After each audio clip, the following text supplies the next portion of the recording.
tema pada hari ini tentang kabar sukacita. Lukas 2 ayat 10. Jangan takut, sebab sesungguhnya aku memberitakan kepadamu kabar baik yang besar untuk seluruh bangsa.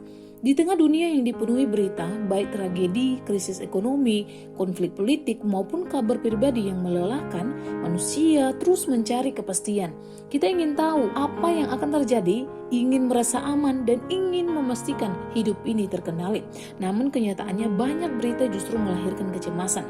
Dalam situasi seperti ini, kabar Injil menjadi sangat relevan.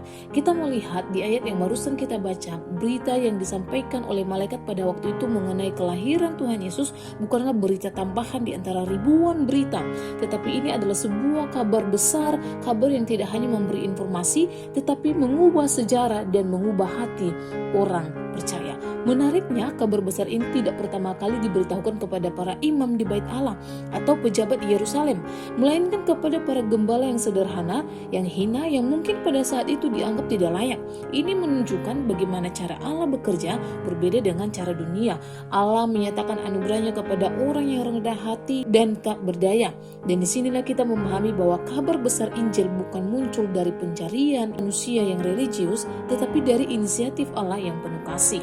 Kabar besar yang disampaikan malaikat menjawab sebuah kebutuhan terdalam manusia, ketakutan, kegagalan, dan keterpisahan dari Allah. Ketika malaikat berkata, jangan takut, ini bukan sekedar kata penghiburan emosional, tetapi pengumuman teologis. Allah yang suci datang bukan untuk menghukum, tetapi untuk menyelamatkan.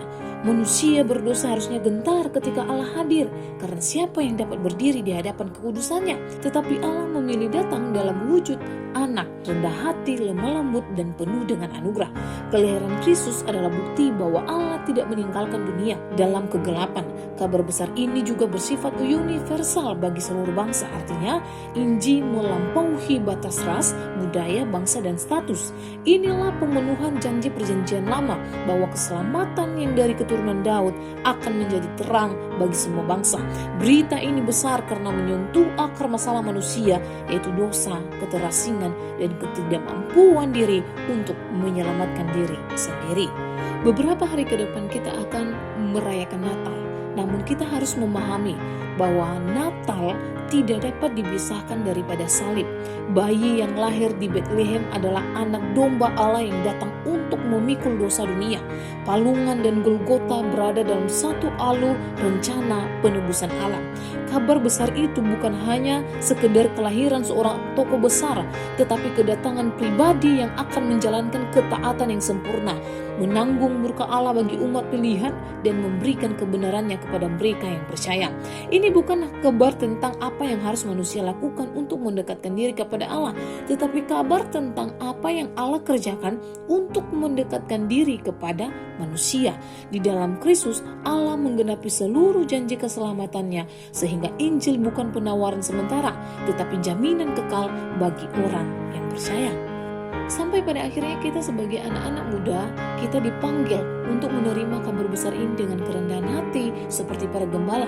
Tidak ada seorang pun yang terlalu rendah atau terlalu rusak untuk menerima kabar anugerah ini. Dan kemudian kita juga dipanggil untuk menjadi saksi kabar besar ini kepada dunia.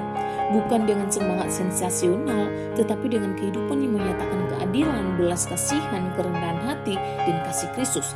Kabar besar ini mendorong umat atau kita sebagai anak muda untuk hidup berpusat pada Injil, bukan pada perasaan, pencapaian, atau keadaan.